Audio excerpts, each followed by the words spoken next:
சொந்தம் எப்பொழுதும் தொடர்கதைதான், முடிவே இல்லாதது.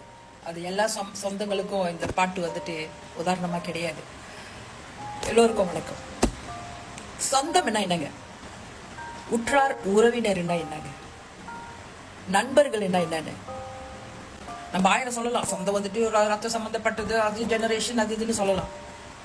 ஆபத்தில் அறியலாம் நண்பனை, அதுவும் சொல்லலாம். எதுங்க உண்மை? சொந்தம் என்னங்க, ஒருத்தவங்க வீட்டில் நல்ல விசேஷம்னா அவங்களா போகிறோம், எக்ஸைட்டடாக போகிறோம், லீவ் எடுத்துகிட்டு போகிறோம், எல்லாம் அரேஞ்ச் பண்ணிட்டு போகிறோம், செலவு பண்ணிட்டு போகிறோம். கல்யாணமோ இல்லை ஒரு பர்த்டே ஃபங்க்ஷனோ இல்லை என்கேஜ்மெண்ட்டோ ஏதாவது இருக்கட்டுமே. ஆனால் ஒரு இறப்புன்னு வந்தால் இந்த கஷ்டப்பட்டுட்டு, இல்லை நான் ரொம்ப தூரமாக இருக்கேன், என்னால் வர முடியாது, எனக்கு டிரான்ஸ்போர்ட் இல்லை, எனக்கு நாளைக்கு வேலைன்னு சொல்கிறவங்கள என்னங்க செய்யலாம்? அவங்கள சொந்தன்னு நீங்கள் கூப்பிடுவீங்களா? ஒரு பையனோட அப்பா இறந்துட்டாரு, அந்த பையனுக்கு அம்மாவோட சொந்தங்க யாருமே இல்லைங்க கூட. இறப்பப்ப வந்துட்டு ஒரு 30 நிமிஷம் தலையை காமிச்சிட்டு போனவங்க தான், அதோட யாருமே வரல. கருமாதிக்கும் யாரும் வரல. பையன் ஒண்டியா நிக்கிறாங்க. அவனுக்கு என்ன ஆறுதல் சொல்லுவீங்க? சொல்லுங்க பாப்போம். பூசாரி கேக்குறாரு, தாய் மாமா இருக்காரா? இருக்காரு, வரல. மாமா மச்சா இருக்காங்களா? இருக்காங்க, வரல. எல்லாம் இருந்தும் வரலன்னா அது என்னங்க உறவு? 1000 காரணம் சொல்றாங்க. ஒரு நல்ல ஒரு கல்யாணத்துக்கு போறாங்க, லீவ் எடுத்துக்கிட்டு அவ்வளவு தூரம் இருந்து வராங்க, ஒரு ஏற்புக்கு வரமாட்டாங்க. சில பேர் சொல்றாங்க மன்னிப்போம் மறப்போம். நம்ம என்ன புத்தரா காந்தியா மன்னிப்போம் மறப்போம்ன்றதுக்கு? நம்ம சாதாரணமான மனுஷங்க, நம்மளுக்கும் உணர்வு இருக்குங்க.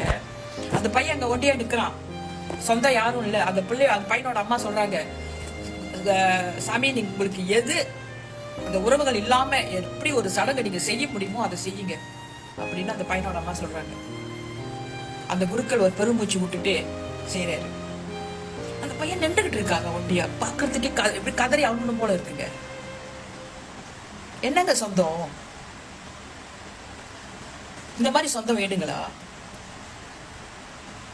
அந்த பையனோட ஃப்ரெண்ட்ஸுங்க வந்துட்டு போறாங்க, ஃபியூனரலுக்கு வந்தாங்க, கருமாதிக்கு வந்தாங்க, சொந்தம் வரலீங்க.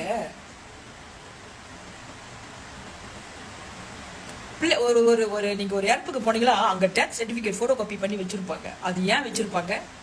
லீவ் எடுத்துட்டு வருவாங்க, அவங்களுக்கு லீவுக்கு அவங்க காரணம் சொல்லணும், அதுக்காக போட்டோ செட் பண்ணி வச்சிருப்பாங்க. அதே தான் அந்த பையனும் செஞ்சாரு, போட்டோ செட் பண்ணி வச்சாரு. அது யாருமே எடுக்கல, ஏன்னா யாரும் லீவ் எடுத்து வரல, வந்துட்டு பார்த்துட்டு போயிட்டாங்க, முடிஞ்சு.